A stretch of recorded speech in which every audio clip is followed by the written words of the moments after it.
Now, I know that for many of you, today is the first day of school. And for those of you in kindergarten or starting middle or high school, it's your first day in a new school, so it's understandable if you're a little nervous. I imagine there's some seniors out there who are feeling pretty good right now, with just one more year to go. And no matter what grade you're in, some of you are probably wishing it were still summer, and you could have stayed in bed just a little bit longer this morning. I know that feeling. When I was young, my family lived overseas. I lived in Indonesia for a few years. And my mother, she didn't have the money to send me where all the American kids went to school. But she thought it was important for me to keep up with an American education. So she decided to teach me extra lessons herself, Monday through Friday.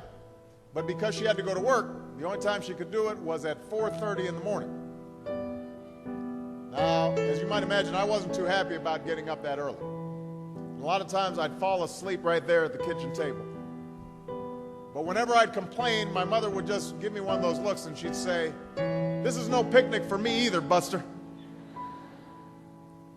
So I know that some of you are still adjusting to being back at school, but I'm here today because I have something important to discuss with you. I'm here because I want to talk with you about your education and what's expected of all of you in this new school year.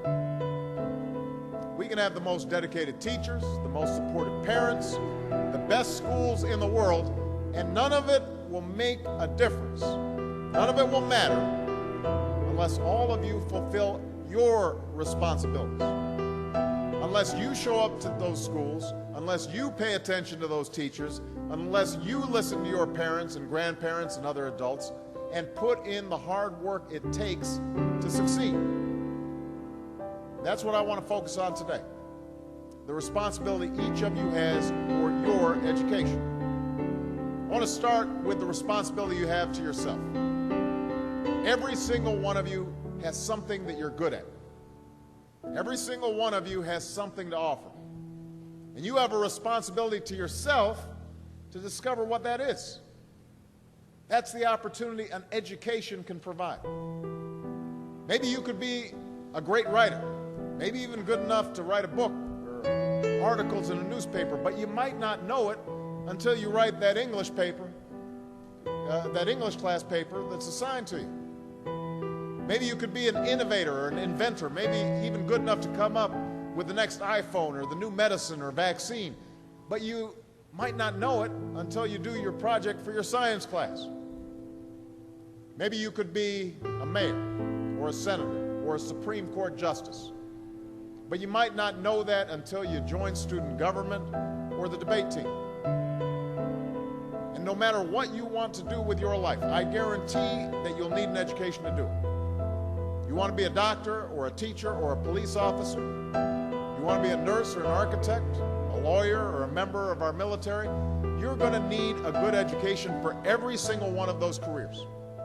You cannot drop out of school and just drop into a good job. You've got to train for it and work for it and learn for it. And this isn't just important for your own life and your own future. What you make of your education will decide nothing less than the future of this country. The future of America depends on you.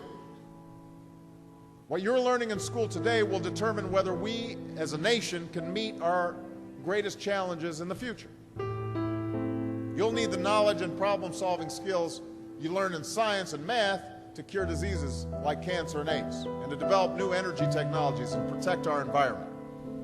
You'll need the insights and critical thinking skills you gain in history and social studies to fight poverty and homelessness, crime and discrimination, and make our nation more fair and more free.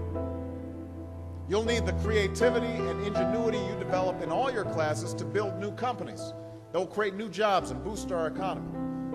We need every single one of you to develop your talents and your skills and your intellect so you can help us old folks solve our most difficult problems. If you don't do that, if you quit on school, you're not just quitting on yourself, you're quitting on your country.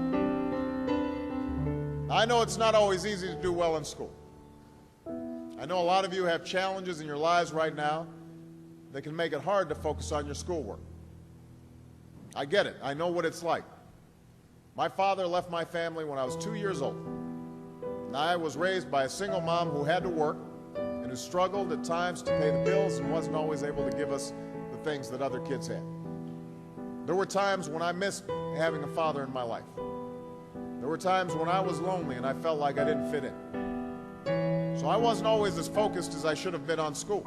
And I did some things that I'm not proud of. And I got in more trouble than I should have. And my life could have easily taken a turn for the worse. But I was lucky. I got a lot of second chances. And I had the opportunity to go to college and law school and follow my dreams. My wife, our First Lady, Michelle Obama, she has a similar story. Neither of her parents had gone to college, and they didn't have a lot of money. But they worked hard, and she worked hard so that she could go to the best schools in this country. Some of you might not have those advantages. Maybe you don't have adults in your life who give you the support that you need. Maybe someone in your family has lost their job, and there's not enough money to go around. Maybe you live in a neighborhood where you don't feel safe, or have friends who are pressuring you to do things you know aren't right. But at the end of the day, the circumstances of your life, what you look like, where you come from, how much money you have, what you've got going on at home, none of that is an excuse for neglecting your homework or having a bad attitude in school. That's no excuse for talking back to your teacher or cutting class or dropping out of school. There is no excuse for not trying. Where you are right now doesn't have to determine where you'll end up. No one's written your destiny for you. Because here in America, you write your own destiny. You make your own future. That's what young people like you are doing every day all across America. Young people like Jasmine Perez from Roma, Texas. Jasmine didn't speak English when she first started school. Neither of her parents had gone to college. But she worked hard, earned good grades, and got a scholarship to Brown University, is now in graduate school studying public health, on her way to becoming Dr. Jasmine Perez. I'm thinking about Andoni Schultz from Los Altos, California, who's fought brain cancer since he was 3. He's had to endure all sorts of treatments and surgeries, one of which affected his memory, so it took him much longer, hundreds of extra hours, to do his schoolwork. But he never fell behind. He's headed to college this fall. And then there's Chantel Steve from my hometown of Chicago, Illinois. Even when bouncing from foster home to foster home in the toughest neighborhoods in the city, she managed to get a job at a local health care center, start a program to keep young people out of gangs, and she's on track to graduate high school with honors and go on to college. And Jasmine, Andoni, and Chantel aren't any different from any of you. They face challenges in their lives just like you do. In some cases, they've got it a lot worse off than many of you. But they refuse to give up. They chose to take responsibility for their lives, for their education, and set goals for themselves. And I expect all of you to do the same. And that's why today I'm calling on each of you to set your own goals for your education and do everything you can to meet them. Your goal can be something as simple as doing all your homework, paying attention in class, or spending some time each day reading a book. Maybe you'll decide to get involved in an extracurricular activity or volunteer in your community. Maybe you'll decide to stand up for kids who are being teased or bullied because of who they are or how they look. Because you believe, like I do, that all young people deserve a safe environment to study and learn. Maybe you'll decide to take better care of yourself so you could be more ready to learn. And along those lines, by the way, I hope all of you are washing your hands a lot and that you stay home from school when you don't feel well so we can keep people from getting the flu this fall and winter. But whatever you resolve to do, I want you to commit to it. I want you to really work at it. I know that sometimes you get that sense from TV that you can be rich and successful without any hard work. That your ticket to success is through rapping or basketball or being a reality TV star, chances are you're not going to be any of those things. The truth is, being successful is hard. You won't love every subject that you study. You won't click with every teacher that you have. Not every homework assignment will seem completely relevant to your life right at this minute. And you won't necessarily succeed at everything the first time you try. That's okay. Some of the most successful people in the world are the ones who've had the most failures. J.K. Rowling, who wrote Harry Potter, her first Harry Potter book was rejected 12 times before it was finally published. Michael Jordan was cut from his high school basketball team. He lost hundreds of games and missed thousands of shots during his career. But he once said, "I have failed over and over and over again in my life, and that's why I succeed." These people succeeded because they understood that you can't let your failures define you. You have to let your failures teach you. You have to let them show you what to do differently the next time. So if you get into trouble, that doesn't mean you're a troublemaker. It means you need to try harder to act right.